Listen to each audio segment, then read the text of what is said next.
कहते हैं कि हम जिस चीज को संभाल कर रखते हैं उसमें एक आत्मा घर कर जाती है। अगर यह सच है तो फिर कूड़े में क्या रहता है?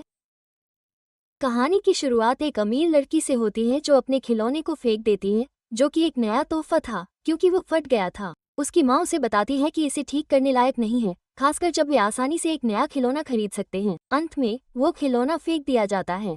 इस दुनिया में लोग जल्दी से चीजों को कूड़े में बदल देते हैं और फिर उस कूड़े को किसी गंदी चीज की तरह इस्तेमाल करते हैं, फिर कभी उसका कोई मूल्य नहीं रखते। ये बात इंसानों पर भी लागू होती है। हम देखते हैं कि लैंडफिल पर एक सुरक्षा गार्ड एक लड़के को बैगों में झांकते हुए पकड़ता है। वो जानना चाहता है कि वो लड़का कौन है और कहता है कि कूड़े को छूना मना है। एक पिस्तौल निकालता है। एक केप पहने लड़का उसे शांति से देखता है। गार्ड को आश्चर्य होता है कि क्या वो कूड़ेदान से परेशान करने वाला है। वो मदद के लिए पुकारता है और कई हथियारबंद लोग आते हैं। लड़का, हमारा नायक, बस कंधे उचकाता है, कूड़े के बैग उठाता है और उन्हें गार्ड पर फेंक देता है और फिर भाग जाता है। वे गोलियां चलाते हैं। इस दुनिया में कूड़े का भी बहुत महत्व है। गोलियां उसे छूती हैं, लेकिन वो तेजी से भागता रहता है। पीछे मुड़कर देखता है तो पाता है कि वो उन्हें खो चुका है और बुदबुदाता है, ये बर्बरता नहीं है, कमीने। शहर के दूसरे हिस्से में जाते हैं। उच्च सामाजिक स्थिति वाले लोग अपने दिन की बातें कर रहे हैं और आराम से रह रहे हैं। अचानक एक अजनबी शहर से गुजरता है और हर कोई उसके अजीब कपड़ों को देखता है। वे पूछते हैं कि क्या वो यहाँ का मूल निवासी है और उसे वापस कूड़ेदान में जाने के लिए कहते हैं जहाँ से वह आया था। वो आदमी सड़क पार करता है, शहर के कुलीन हिस्से को पीछे छोड़ देता है और उपनगर में अपने घर में प्रवेश करता है। यह एक गंदी जगह है जहाँ समाज द्वारा त्यागे गए लोगों से भरा हुआ है। लूडो नाम का लड़का अपनी छोटी सी कूड़े की दुकान पर काम कर रहा है। शो उसके पास आती है और पूछती है कि क्या वो फिर से शहर में कूड़ा इकट्ठा करने गया था। वो उसे चेतावनी देती है कि यह कितना खतरनाक है और अगर वो फिर से पकड़ा गया तो हालात कितने गंभीर हो सकते हैं। लूडो बताता है कि लोग बेकार, टूटी हुई, अवांछित या पुरानी चीजों को ऐसे फेंक देते हैं जबकि उन्हें ठीक करके दोबारा इस्तेमाल किया जा सकता है। वो कहता है कि उसे अपने टीचर की याद आती है, हालांकि उसे नहीं पता कि क्यों। शो उसे बताता है कि वो कूड़े के साथ बहुत अच्छा काम करता है। तभी कुछ लड़के आते हैं और उसे गालियां देते हैं और कहते हैं कि उससे बदबू आती है। वे शो को उसके करीब न आने के लिए कहते हैं और कहते हैं कि उसके हाथों पर हत्यारे के निशान हैं। वे उसके कपड़ों का मजाक उड़ाते हैं, हालांकि वे भी उसी तरह के कपड़े पहने हुए हैं। लूडो तब तक चुप रहता है जब तक कि वे उसे एक हत्यारे का बेटा नहीं कह देते। एक लड़का बताता है कि उपनगर मूल रूप से अपराधियों को कैद करने के लिए बनाया गया था, इसलिए वहाँ रहने वाले सभी लोग उन्हीं के वंशज हैं। लोगों ने सालों तक इस छवि को बदलने की कोशिश की है क्योंकि वे अपने पूर्वजों के अपराधों के लिए जिम्मेदार नहीं हैं। लेकिन लूडो के पिता की वजह से, जिसने किसी की हत्या की थी, उन्हें लगता है कि वे अपनी प्रतिष्ठा को कभी नहीं बदल सकते। लूडो अपनी मुठ्ठियां भींच लेता है और हत्यारी नजर से घूरता है, जिससे लड़के डर जाते हैं। शो उसे दिलासा देती है, ये कहकर कि वो जानती है कि वो हत्यारा नहीं है और वो अपने माता पिता से अलग है। वो उसे गले लगाती है, उसे चौंका देती है। वो देखती है कि उसने भालू को ठीक किया है और उसे देती है, लेकिन उसकी माँ आती है और उसे खींचकर ले जाती है। जैसे ही वो भालू को ले जाती है, कोई अदृश्य व्यक्ति उसकी बातें सुन रहा होता है। लूडो आखिरकार घर पहुंचता है और पाता है कि कोई उसका इंतजार कर रहा है। वो आदमी उसका मजाक उड़ाता है और कहता है, तो आज कोई बिक्री नहीं है, अगर तुम चाहो तो मैं तुम्हें ये दे सकता हूँ। तुम यही कहना चाह रहे थे, है ना? उद्धरण चिन्ह। लूडो लेगेडो से बहस करता है और कहता है कि वो लोगों की जासूसी नहीं कर सकता। लेगेडो उसे घूरता है और उससे उसके कूड़े के शिकार के बारे में और जानने की मांग करता है। अंत में लेगेडो कहता है कि घर के प्रति उसकी कोई आर्थिक जिम्मेदारी नहीं है। लूडो का कहना है कि उसे बचपन से ही लेगेडो ने पाला है और उसे किसी तरह मदद करनी होगी। लेगेडो लूडो की चोट को देखता है और पूछता है कि क्या उसे फिर से गोली लगी है। फिर से वाला हिस्सा चिंताजनक है। वो लूडो को पट्टी बांधता है और लूडो चोट को ये कहकर टाल देता है कि उसके पिता ने उसके साथ जो किया है उसकी तुलना में ये कुछ भी नहीं है।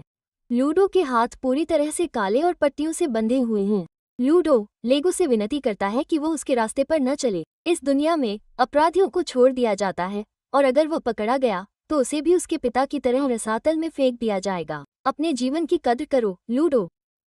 इस दुनिया में भी घाव पर मरहम पट्टी करते हुए लेगो को लूडो का बचपन याद आता है। कैसे लोग उसके काले हाथों से डरते थे और उन्हें नकार देते थे, कैसे उसे उनकी बदसूरती छिपानी पड़ती थी। लेकिन एक बार जब लेगो ने उसे दस्ताने दिए तो दर्द बंद हो गया और उसने उन्हें फिर कभी नहीं उतारा। लूडो हर चीज के लिए लेगो को धन्यवाद देता है। और आप जानते हैं कि एनीमे में क्या कहा जाता है, अगर कोई आपको दिल से धन्यवाद देता है तो आमतौर पर मौत उसके पीछे आती है।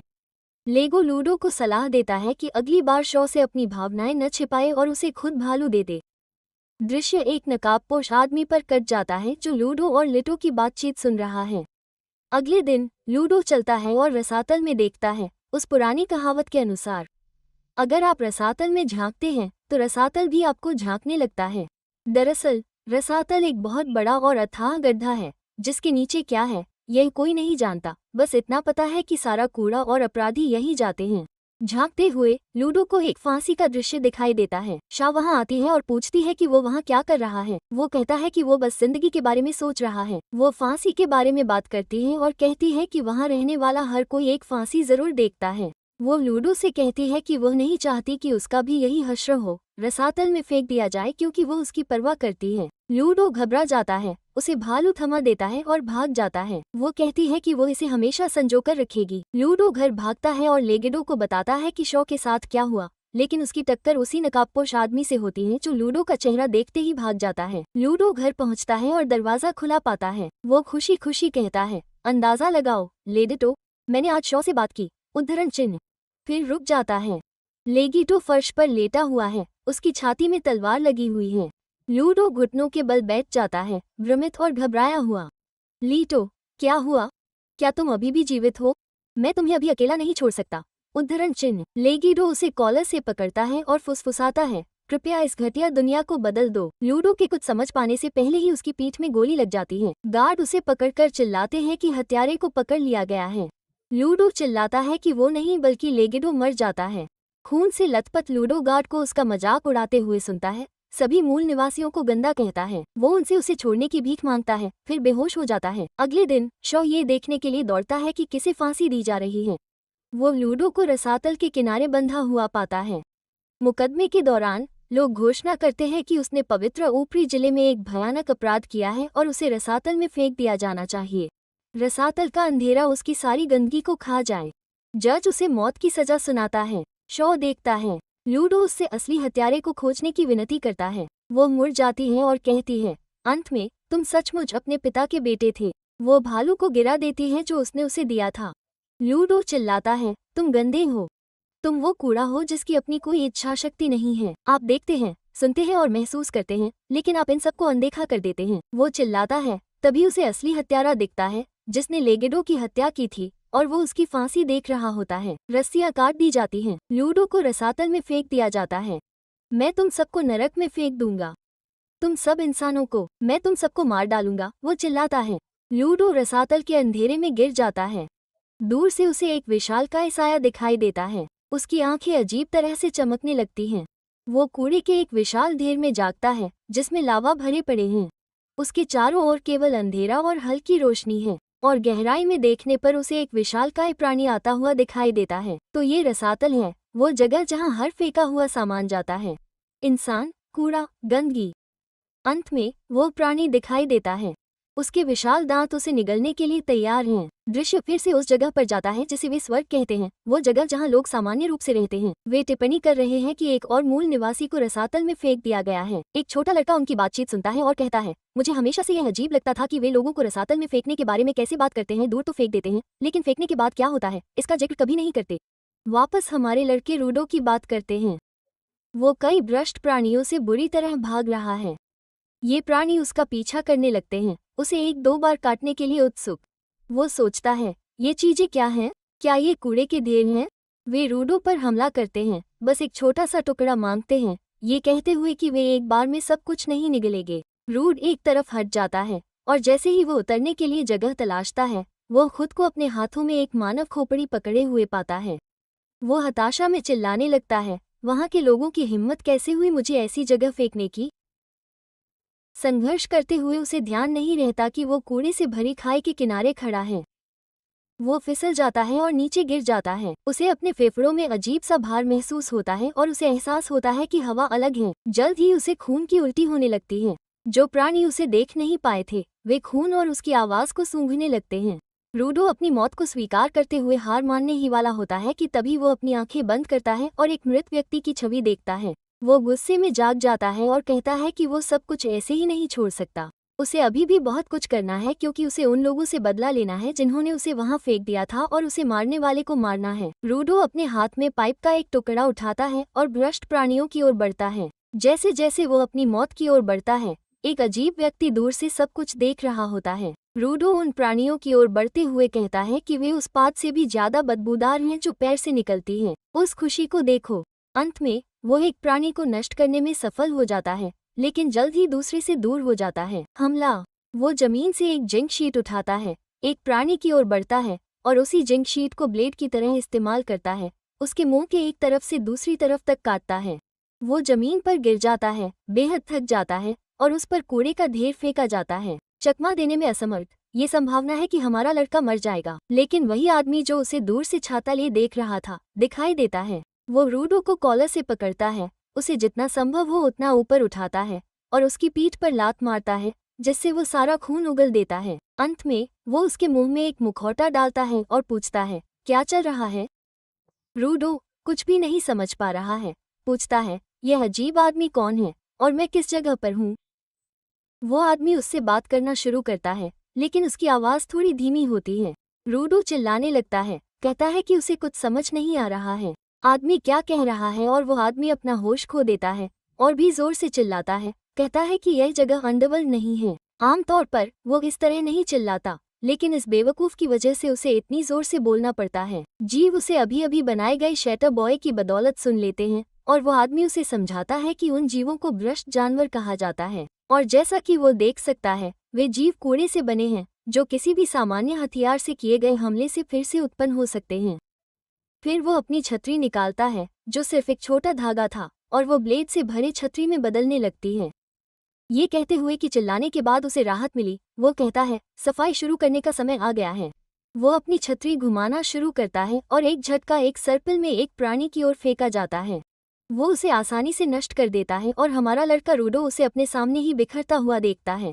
वो सोचता है कि क्या वो आदमी खास है या उसकी छतरी खास है, और अगर उसके पास ऐसा हुनर होता तो वो वहाँ मौजूद सभी लोगों और लेगेडो को मारने वाले व्यक्ति से बदला ले सकता था। अंत में यही आदमी अपनी छतरी का इस्तेमाल करता है और जितना हो सके उतना ऊपर कूदता है और अपनी छतरी को बंद करते हुए कहता है, ब्रेकर 8 टेल्स। उसकी छतरी एक भाले की तरह राक्षस की ओर गिरती है और उसे छेद देती है। नकाबपोश आदमी अपना मुखौटा उतारता है और कहता है, मैं इंजन क्लीनर हूँ, और फिर मास्क वापस लगा लेता है क्योंकि उस जगह से बहुत बदबू आ रही है। हमारे लड़के रूडो की यादों में लौटते हुए लेगीटो उसे पूरी तरह से गंदा देखता है और पूछता है कि क्या हुआ। वो कहता है कि कुछ लड़कों ने उसे ठोकर मारी क्योंकि रूडो ने लड़कों को बताया था कि चीजों की भी जान होती है और उन्हें किसी भी तरह से बर्बाद नहीं करना चाहिए, लेकिन वे मुझ पर हंसते थे। रूडो ने लेगीटो को याद दिलाया कि एक बार लेगीटो ने उससे कहा था कि अगर तुम किसी चीज को लंबे समय तक संजो कर रखोगे तो उसमें एक आत्मा निवास करेगी। लेगीटो खड़ा होकर रूडो से पूछता है, क्या तुमने उन्हें वापस मारा या नहीं? रूडो ने सिर हिलाकर पुष्टि की कि उसने उन्हें वापस नहीं मारा।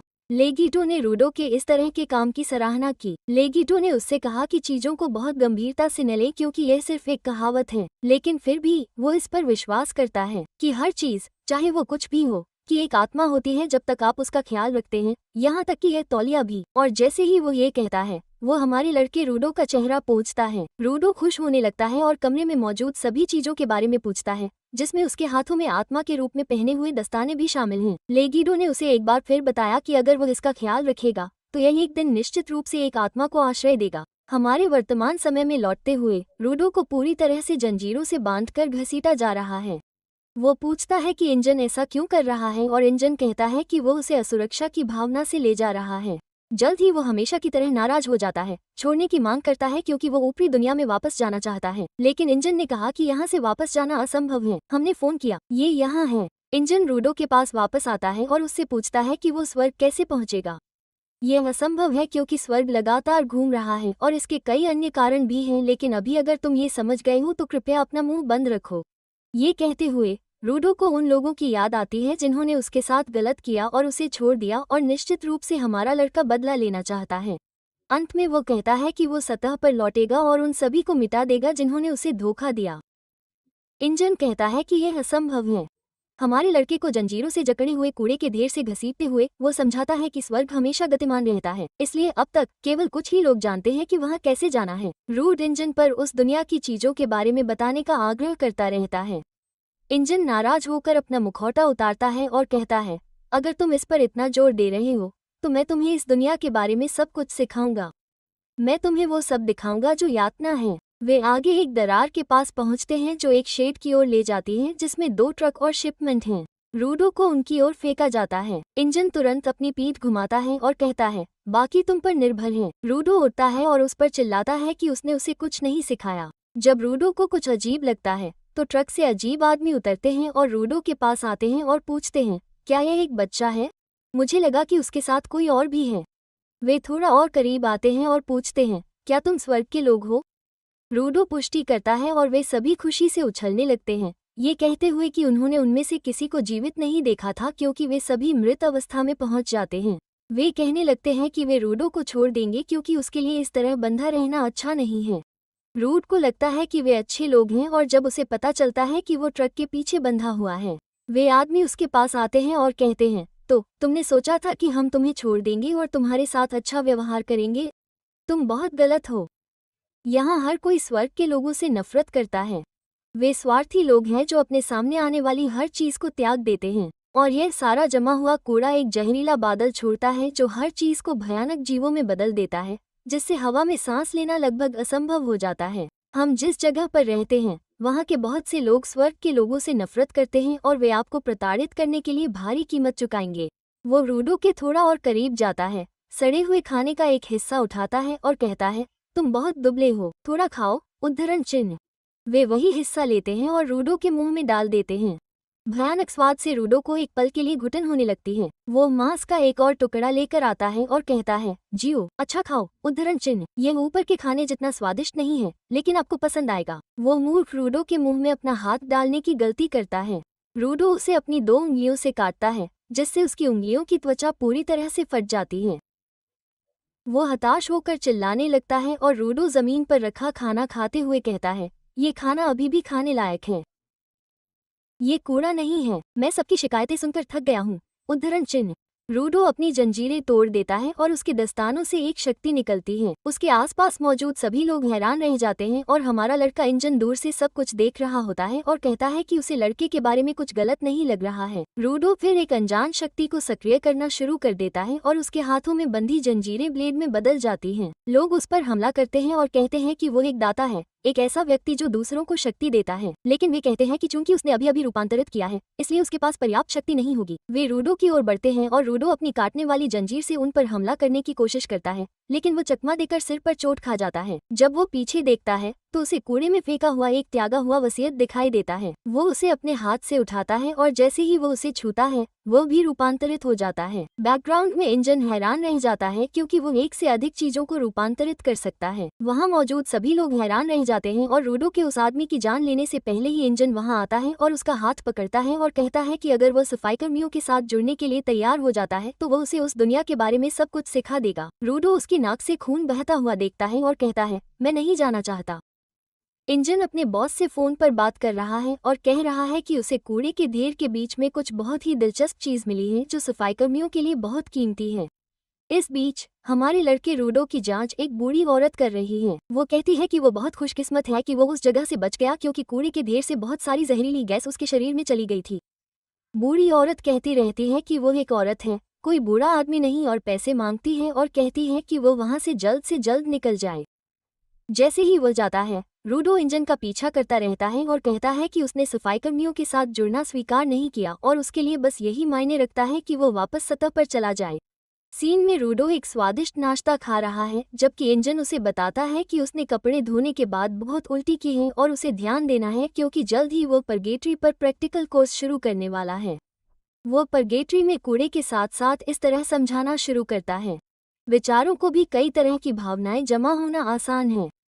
ऐसा करते हुए वो पानी में एक सफ़ेद तरल की कुछ बूंदें डालता है और यह इतना जमा हो जाता है कि यह ऊर्जा में बदल जाता है और कई तरह की घटनाओं को जन्म देता है, जैसे कि नकली जीव मौका मिलते ही वे इंसानों पर हमला कर देते हैं। आमतौर पर वे शहर के बाहर कूड़े के ढेर वाली जगहों पर रहते हैं, लेकिन अक्सर इन शहरों पर हमला कर देते हैं। अंत में रूडो पूछता है कि क्या किले में रहना आसान नहीं होगा, और हमारा लड़का इंजन कहता रहता है कि यह आसान होगा, लेकिन इंसान कैद में रहने के लिए पैदा नहीं हुए हैं। अंत में वो ये कहकर अपनी व्याख्या समाप्त करता है कि इन नकली जीवों को केवल असामान्य हथियारों से ही नष्ट किया जा सकता है और इन असामान्य हथियारों की शक्ति इंसानों के जीवन के दौरान उनके विचारों और देखभाल से उत्पन्न होती है। अगर आप किसी चीज का अच्छे से ख्याल रखते हैं तो बहुत संभावना है कि उसमें कोई छिपी हुई शक्ति आ जाए जैसे कि एक रसोइये का चाकू जिसे बहुत ध्यान से धार दी गई हो, या एक कलम जो कई सालों तक किसी लेखक के साथ रही हो। अगर चीजों का इस्तेमाल लंबे समय तक और बहुत ध्यान से किया जाए तो उनमें कोई न कोई विचार जरूर आता है। हम इस चीज को एक पसुना हथियार कहते हैं। अंत में रूडो को ये सब समझ में आता है। रूडो कहता है कि वो एक दाता के तौर पर अपनी स्थिति को समझता है, एक ऐसा व्यक्ति जो पसोना हथियारों की क्षमताओं का इस्तेमाल कर सकता है और वो उस दुनिया के लिए जरूरी है। हालांकि वो फिर भी वहां वापस जाना चाहता है। इंजन कहता है कि उसके पास कोई खास विकल्प नहीं है, क्योंकि उसे वहां वापस जाने के मुद्दे पर अपने बॉस से बात करने की जरूरत है, क्योंकि उसे इसके बारे में कुछ नहीं पता है। उसी पल रूडो नाराज हो जाता है, क्योंकि उसने सोचा था कि वो उस जगह पर वापस जाने के बारे में कुछ सीख लेगा। अंत में वो सफाई कर्मियों के साथ तब तक जुड़ने का फैसला करता है जब तक कि वो यह नहीं जान लेता कि वो कहाँ से आया है। इंजन फिर पैसे से भरा एक छोटा बैग लेता है और उसे फेंकता है, ये कहते हुए कि यह उसका पहला भुगतान है। वो इंजन से पूछता है कि क्या ये कोई समस्या नहीं होगी, और इंजन कहता है, मैंने अपने कपड़े बेचकर ये पैसे कमाए हैं, इसलिए यह मेरे लिए कोई समस्या नहीं है, तुम आलसी कमीने। जैसे ही रूड इंजन को कोसता है, एक बिल्ली मेज पर कूदती है, पैसे का बैग पकड़ती है और पूरी गति से भाग जाती है। रूड उसका पीछा करता है। रूडो को एक अजीब आदमी के हाथ में एक छोटी सी छड़ी दिखाई देती है। वो उसे उसके हाथ से खींचता है और उसी छड़ी से बिल्ली को स्थिर कर देता है। वो पास आता है, अपना पैसे का बैग पकड़ता है और वो आदमी धीरे धीरे उसकी ओर बढ़ता है। अरे बच्चे, इसे वापस करो। तुम्हें क्या लगता है कि तुम किसी और का नकली हथियार चुरा रहे हो? रूडो को समझ नहीं आता कि क्या हो रहा है। अजीब आदमी अपने हाथ बढ़ाता है, उसकी छड़ी पकड़ता है और जल्द ही उसे एक नकली हथियार में बदल देता है। रूडो को तब पता चलता है कि वो सफाई कर्मियों का हिस्सा है। उसे देखते हुए अब उसके हाथ में एक बड़ा ब्लेड है। हम अभी मिले हैं और लगता है कि मुझे तुम्हें सबक सिखाना पड़ेगा। मैं तुम्हें अपने साथी का स्वाद चखाऊंगा, और अगर तुम मेरे साथी का स्वाद नहीं चखना चाहते तो फ्रीक मनी रिकैप्स चैनल को सब्सक्राइब कर लो। रूडो कुछ समझ पाता उससे पहले ही डंडे वाला लड़का उसकी तरफ डंडा फेंकता है और कहता है कि अगर वो किसी और की खास डंडे से छेड़छाड़ करने जा रहा है तो उसे सावधान रहना होगा। वो आदमी रूडो का नाम लेता है। अपना नाम सुनकर रूडो उससे पूछता है कि उसे उसका नाम कैसे पता चला। आखिर में जांका नजीक आगे आया और अपनी डंडा उसके कंधे पर रख दी। उसने खुद को एक सफाईकर्मी के तौर पर पेश किया और कहा कि इंजन ने उसे रूडो को सिखाने का काम सौंपा है, लेकिन जाहिर तौर पर उसे उम्मीद नहीं थी कि वो बुनियादी शिष्टाचार से शुरुआत करेगा। उसने उपहास करते हुए साफ कहा कि अगर कोई चोरी करता है तो उसे पिटाई मिलनी चाहिए। रूडो ने तुरंत जवाब दिया कि बिल्ली ने उसके पैसे चुराए हैं। वो चोरी नहीं कर रहा था। पर इससे पहले कि वो अपनी बात खत्म कर पाता, जांका ने उसकी तरफ इशारा करते हुए कहा कि उसकी परवरिश सही तरीके से नहीं हुई है। रूडो की आवाज में हताशा थी। वो बुदबुदा रहा था कि उसे कोई ऐसा व्यक्ति जज कर रहा है जो उसके या रेटो के बारे में कुछ नहीं जानता, जिसने उसे पाला था। लेकिन फिर एक याद आई। रेटो की शांत आवाज उसके दिमाग में गूंज उठी। अगर तुम चाहते हो कि दूसरे तुम्हारी बात सुने तो पहले तुम्हें समझौता करना होगा। अगर तुम अपना आपा खोते रहोगे तो चिवा-चान भी तुमसे नफरत करने लगेगा। एक पल के लिए रुको, अपने दिमाग को ठंडा करो, सोचो कि वो कैसा महसूस कर रहे हैं। उसके हाव भाव बदल गए, आंखें चौड़ी हो गईं। रूडो रुक गया। दूसरे लोगों की भावनाएं, बस इतना ही। जांका ने इसलिए गुस्सा किया क्योंकि उसे लगा कि कोई कीमती चीज चोरी हो गई है, और अगर किसी ने रूडो के दस्ताने ले लिए होते तो वो शायद उसे भी खो देता। उसे एहसास हुआ। उसने अपनी नजरें झुका लीं। उसने एक शांत सांस ली, फिर ईमानदारी से बोला, बचाव में नहीं बल्कि माफी मांगने के लिए। उसने कोई जरूरी चीज नहीं चुराई थी। उसे नहीं पता था कि यह इतना मायने रखता है। उसे पछतावा हुआ। जनका का हथियार नर्म हो गया और फिर से अपने मूल छड़ी जैसे रूप में बदल गया। सिर हिलाते ही उसका स्वर शांत हो गया।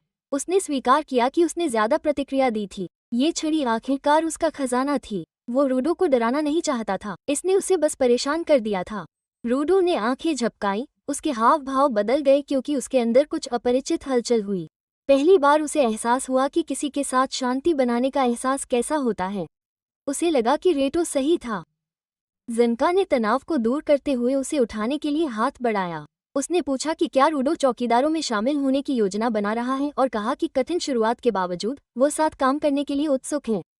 फिर उत्सुकता से उसने पूछा कि रूडो की जिन की कौन सी चीज है और उसमें क्या क्षमता है। रूडो ने अपने दस्ताने देखे। अरे शायद ये है, उसने अनिश्चितता से कहा। क्षमता के बारे में वो अभी भी निश्चित नहीं था। जांका ने झुककर रूडो के दस्तानों को बेहतर तरीके से देखा। उसके चेहरे पर खुशी झलक रही थी। उसने खुशी से गुनगुनाते हुए कहा कि वे कितने अच्छे लग रहे हैं। रूडो ने हैरानी से उसे देखा। उसने सोचा कि वो पहले से अलग लग रहा है। क्या ये उसकी मुस्कान है? ऊर्जा में आए इस बदलाव ने उसे रेक्टो की पुरानी सलाह की याद दिला दी, जिसमें उसने कहा था कि मुस्कुराने से लोग आपको कैसे देखते हैं। क्या मैं सचमुच मुस्कुरा सकता हूँ? उसने सोचा। मैंने वहाँ काफी अभ्यास किया है, अब दिखाने का समय है। दृढ़ निश्चयी होकर उसने खुद को संभाला और मुस्कुराने की कोशिश की। ज़ांग अंदर की हलचल से बेखबर यूं ही पूछ बैठा कि रुडो ने चौकीदारों में शामिल होने का फैसला क्यों किया। रुडो ने अजीबोगरीब, लगभग डरावनी मुस्कान के साथ जवाब दिया कि वो शामिल हो गया है। उसने स्पष्ट किया कि वो तब तक मदद करेगा जब तक वो अपने लक्ष्य तक नहीं पहुंच जाता। ज़ांग तुरंत पीछे हट गया। उसकी आवाज ऊंची हो गई। उसने रुडो पर अजीबोगरीब चेहरा बनाकर उसका मजाक उड़ाने का आरोप लगाया। रुडो ने थोड़ा परेशान होकर कहा कि उसे समझ नहीं आ रहा कि ज़नका इतना पागल क्यों है। उसने मुस्कुराने की पूरी कोशिश की। ज़नका घबराकर एक कदम पीछे हट गया। उसे समझ नहीं आ रहा था कि रुडो ने किस तरह के हाव भाव दिखाने की कोशिश की है। उसे बस इतना पता था कि यह बहुत परेशान करने वाला लग रहा था। घबराए हुए रुडो ने सोचा कि क्या गड़बड़ हो गई है। क्या मेरी आंखें बहुत बड़ी हो गई हैं? क्या मुझे अपने दांत दिखाने चाहिए थे? उसने फिर से कोशिश की, इस बार दोनों आंखें और मुंह बंद रखा। ज़नका लगभग फट पड़ा। उसने जानना चाहा कि क्या रुडो पूरी तरह से पागल हो गया है। कोई मुस्कुराहट इतनी डरावनी कैसे हो सकती है? ऐसा लग रहा था कि वो उसका मजाक उड़ा रहा है। रुडो ने झल्लाकर जवाब दिया, यह मेरी लाइन है। वो सच में मुस्कुरा रहा था। ज़नका के रवैये का क्या मतलब था? लेकिन ज़ेंकर ने इसे स्वीकार नहीं किया। उसने रुडो पर आरोप लगाया कि इंजन द्वारा उसे विलक्षण प्रतिभा कहे जाने के बाद वो खुद पर ही घमंड कर रहा है। ज़ेंका हर दिन कहता था कि वो विचित्र जानवरों और हर तरह के खतरों से लड़ते हुए अपनी जान जोखिम में डालता है, और यहाँ रुडो कह रहा था कि वो तब तक मदद करेगा जब तक वो अपने लक्ष्य को प्राप्त नहीं कर लेता, जैसे कि यह कुछ खास हो। फिर उसने कहा, रुडो का लक्ष्य शायद वैसे भी बेकार था। वे शब्द गहरे तक चुभ गए। रुडो स्तब्ध रह गया। फिर उसे रेक्टो के आखिरी शब्द याद आए, तुम्हें इस घटिया दुनिया को बदलना होगा। उसके चेहरे पर कठोरता आ गई। वो गुस्से में आगे बढ़ा। क्या तुमने अभी कहा कि मेरा लक्ष्य बेकार है? उसने कहा। मैं भी गंभीर हूँ। मैं अपनी पूरी ताकत लगा दूंगा। मुझे कम आंकने की हिम्मत मत करना। उद्धरण चिन्ह। ज़ांग की पकड़ उसकी छड़ी पर मजबूत हो गई क्योंकि वो शक्ति के साथ धड़कने लगी। ऊर्जा के साथ उसके नुकीले किनारे बन रहे थे। वो दांत पीस रहा था, हताशा से उबल रहा था। उसे शुरू से ही पता था कि वो और रुडो कभी साथ नहीं रहने वाले। उसके सामने रुडो चुपचाप पास के कूड़ेदान में पहुंचा और एक जंग लगी धातु की छड़ निकाली। शांत भाव से उसने अपने दस्ताने पहने, जिससे छड़ में शक्ति का संचार हुआ। उसकी सतह पर चिंगारियां नाच रही थीं क्योंकि यह उनकी आंखों के सामने बदल रही थी। हाँ, वो बुदबुदाया, यहाँ भी ऐसा ही है। ज़ांग की आंखें अविश्वास से चौड़ी हो गईं। उसकी निगाहें रॉड पर टिकी रहीं, फिर ग्लव्स पर आ गईं। वे सिर्फ कूल एक्सेसरीज नहीं थीं, वे जिनकी थीं, बल्कि उससे कहीं ज्यादा थीं। यह एहसास होते ही उसकी आवाज़ लड़खड़ा गई। क्या ऐसा हो सकता है? क्या रुडो की यह काबिलियत थी कि वो जिस चीज़ को छूता था उसे जिनकी में बदल देता था? ज़ांग हंसा, उसकी आवाज में उपहास गूंज रहा था। उसने रुडो को धोखेबाज कहा, इसलिए इंजन ने उसे एक विलक्षण प्रतिभा का नाम दिया। लेकिन प्रतिभाशाली हो या ना हो, ज़ांग का दावा था कि उसके जैसा कोई अति साधारण व्यक्ति अभी भी उसके स्तर से बाहर है। बिना किसी चेतावनी के ज़ांग हवा में उड़ गया। उसका हथियार घूम गया और नीचे गिरते ही वो ताकत से चमक उठा, लेकिन रुडो चकमा देने में कामयाब रहा और वार जमीन पर जा लगा। रुडो की आंखें चौड़ी हो गईं। वो मुझसे ऊपर कब आ गया?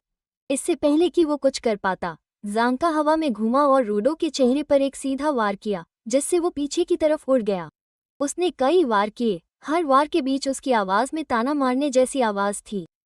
रुडो धीमा था, एक बच्चा जिसके पास कुछ नहीं था। ज़ांग का हथियार बस एक डंडा, फिर भी उससे बेहतर था।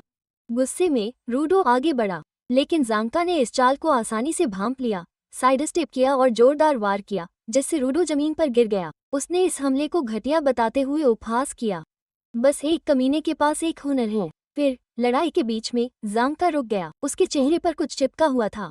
उसने उसे झटक दिया, सूंघा और तुरंत डरकर पीछे हट गया। एक प्लंजर, वो गुस्से में चिल्लाया, एक प्लंजर? तुम गंभीर नहीं हो सकते। रुडो ने उलझन में आंखें झपकाईं। एक प्लंजर? बस इतनी सी बात क्या है? ज़ांग घबराकर चिल्लाया। उस चीज पर मल लगा हुआ था। रुडो को बहुत हो गया था। वो गुस्से में चिल्लाया कि अब इस बकवास को खत्म करने का समय आ गया है और हाथ में प्लंजर लेकर उस पर हमला कर दिया। ज़ांका ने घबराकर घमंड को पीछे छोड़ दिया। रूडो ने उसका पीछा किया तो उसके चेहरे पर भ्रम झलक रहा था।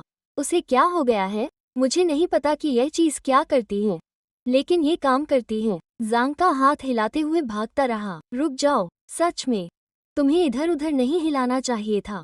लेकिन बहुत देर हो चुकी थी। अचानक एक झटका लगा और ज़ांका के सीने पर छींटे पड़े। फिर सन्नाटा छा गया।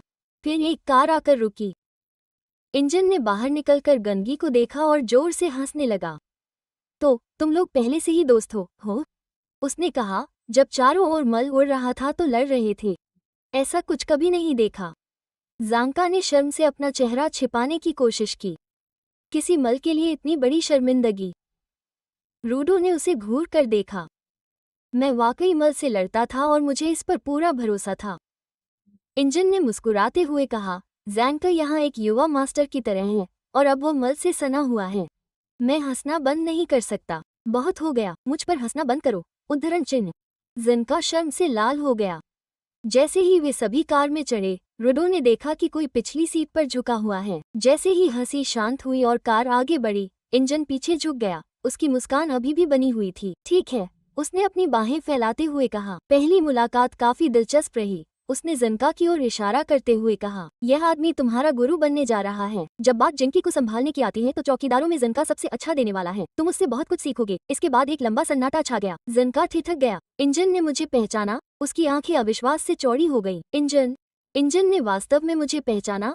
इंजन उसकी ओर मुड़ा, हैरान था। रुको, तुम यहाँ कब आए, रयू? वो आगे झुक गया। वो व्यक्ति अपने बालों को पीछे की ओर घुमाते हुए आगे बढ़ा। उसका स्वर उत्सुक था। तो तुम रूडो हो? रूडो ने आंखें झपकाईं। वो भी एक चौकीदार हैं। बिना किसी हिचकिचाहट के रियू ने हाथ बढ़ाया और उसके बालों में अपनी उंगलियां फिराईं। तुम्हारे बाल बहुत अच्छे हैं। क्या तुमने इन्हें रंगा है? रूडो हकलाया। नहीं नहीं, ये स्वाभाविक है। अंदर ही अंदर वो घबरा गया। एक औरत मेरे बालों से खिलवाड़ कर रही है। तो यह अंडरवर्ल्ड है। इंजन ने ताली बजाई। ठीक है, हमारे घर चौकीदार के मुख्यालय की ओर निकलने का समय हो गया है।